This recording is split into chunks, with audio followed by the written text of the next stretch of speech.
बातम्या वाचत जावं, वाचता वाचता मन विषण्ण व्हावं, अशा काही घटना वाचण्यात येतात. 27 नोव्हेंबर 2020 धामणे तालुका आजरा शेतजमिनीच्या वादातून शिवाजी परसू सावंत यांचा सख्या चुलत भावाकडून शेतातच खून. 20 ऑगस्ट 2021 सोनाळी तालुका कागल येथील 7 वर्षाच्या चिमुकल्याची सावर्डे तालुका कागल येथे वडिलांच्या मित्राकडून अंधश्रद्धेतून हत्या. 2 जानेवारी 2022 इंदापूर तालुक्यातील कासड गावात मुलाने जमिनीचा वाटा देत नाही म्हणून स्वतःच्या आई वडिलांवर मध्यरात्री कोयत्याने वार करून केली हत्या. वरील अत्यंत घटना वाचल्या की वाटतं जगातील सर्वश्रेष्ठ व संस्कृती असणाऱ्या भारतातील माझ्या घराच्या जरी येऊन ठेवलेल्या या घटना खरंच आपण माणूस आहोत का? आपल्यात माणूस पण शिल्लक आहे का? असा विचार करायला लावतो.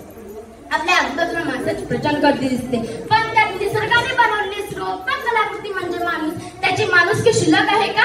असा विचार करायला लावतो. आपल्या आजूबाजूला माणसाची प्रचंड गर्दी दिसते,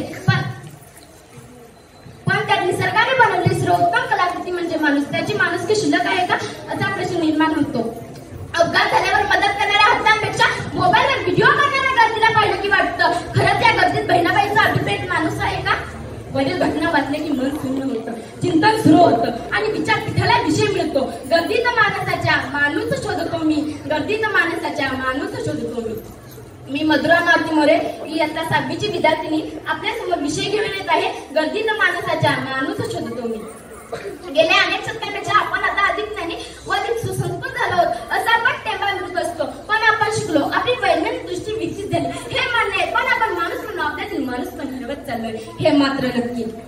जेवढे आपण शिकलो तेवढे आपण माणुसकीच्या उलट दिशेने चाललो आहोत. आजची समाजशास्त्री घटना पाहिल्यावर आपल्यात माणूसपणाचा संशय यावाशी विधान निर्माण झाले आहे. केवळ पैसे मिळवण्याचे यंत्र म्हणून माणूस उदयास येत आहे. कधी शाळेत न गेलेल्या बहिणाबाई म्हणतात, अरे माणसा माणसा कधी होशील माणूसा, अरे माणसा माणसा कधी होशील माणूसा, लोभाबाई झाला माणसाचा काणूस, लोभाबाई झाला माणसाचा काणूस. होय खरं आहे, हाच लोभ आणि हाच अहंकार आज आपल्यातील माणूस पण गिळू पाहतो. दादा कोणत्या पिक्चर मध्ये म्हणतात, माणसापेक्षा मेंढर बरी. होय, जनावरांना माणसा इतका मोह नक्की नाही. आपलं भागात दुसऱ्याला देण्याची दाना जगातील आणि जंगलातील प्राण्यात असते. जंगलाचा राजा सिंह अथवा हिंस्र पशुंचा आपली शिकार म्हणून आपलं पोटभर आपली शिकार इतर प्राण्यांना सोडून देतात. पण माणूस नावाचा प्राणी असा विचित्र आढळतो की पुढील 5 पिढ्यांची सोय झाला नेता सुद्धा हजारो कोटींचा घोटाळा करताना दिसतोय, वाचतो. मग आमच्या विकासासाठी गोरगरिबांच्या घासातले पैसे खाण्याला म्हणावेच वाटते. माणसा माणूस की हरवली माणूसचे डोंगर करीसी, जरा ना तुला माणूस रे टाळू वरचे लोणी खाते. पूर्वी शेजारी घर बांधत असताना शेजारी आपल्या शेतातील झाड माती द्यायचा, मदत करायचा, सगळी गल्ली म्हणून माझं घर समजून बांधलं जात. पण आज शेजारी घर बांधताना पानावर आलं की सामायिक भिंतवर वाद कसा घालायचा, त्याचं काम कसं बंद पाडायचं याचा सल्ला द्यायला सुरुवात होते. मग वाद भांडण मारामारी सुरुवात होते. शेजारीच आपला वैरी बनतो, प्रत्येक रात भेरात झटते. बंदूक रक्षतेची बनवेल बक्ष अम्मा, बंदूक रक्षतेची बनवेल बक्ष अम्मा, झोपेल भयमुक्तशी ही रात नाही, माझ्याच देशाचा माझ्याच रात नाही, गर्दीत माणसाच्या माणूस जात नाही, गर्दीत माणसाच्या माणूस जात नाही. आज आपण हव्याच्या पोटी जंगले नष्ट केली, प्राण्यांचा निवारा नष्ट केला, भूजल पातळी पाणी पातळी कमी केली, शेती संपून महाल बांधले, कारखाने बांधले. परवाच पेपरला वाचलं की पंचगंगा ही देशातील दूषित असणाऱ्या उत्तम टमाटर पोहोचवले आहे, त्यामुळे त्यांना पाण्यातील प्रदूषण कमी झाले. हजारो मासेवर जलचर म्हणून त्याचा खर्च पडला.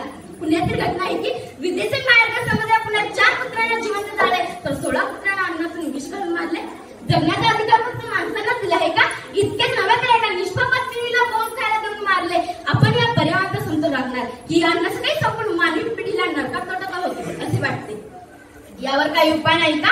आहे, निश्चितच आहे. आपण आपल्यापासून सुरुवात करूया. झाडे लावूया, पर्यावरण वाचूया, प्राणी मात्रावर दया करूया, संस्कारांना अध्यात्माची सांगड घालून पुन्हा एकदा भारतीय संस्कृतीचे जतन करून माणुसकीचे दर्शन घडवूया. मोबाईल, पैसा, स्वार्थ यांपासून दूर राहूया. पेपर, टीव्ही, व्हॉट्सअप, फेसबुकवर खूप गर्दी आहे, पण आजूबाजूला इतकी प्रचंड गर्दी असून सुद्धा माणूस एकाकी आहे. आत्महत्येकडे, नैराश्याकडे वळत आहे. रस्त्यावर भीक मागणाऱ्या मुलाला भिकेची नाही तर शिक्षणाच्या पाठीची गरज आहे. हे करणाऱ्या माणसाची खरी गरज आहे. मंगेश पाडगावकर म्हणतात, कोलाहला साऱ्या माणूस शोधतो मी, गर्दीत माणसाच्या माणूस शोधतो मी, हव्याचा सुखाचा कल्लोळ वासनांचा जळत्या चितेवरी माणूस शोधतो मी, या संस्कृत सारी ही चुडे लावली मी, वनव्यात पेटलेला माणूस शोधतो मी, वनव्यात पेटलेला मेलेला माणूस शोधतो मी. माणसाची माणुसकी संपत झाली असेल तरी अजूनही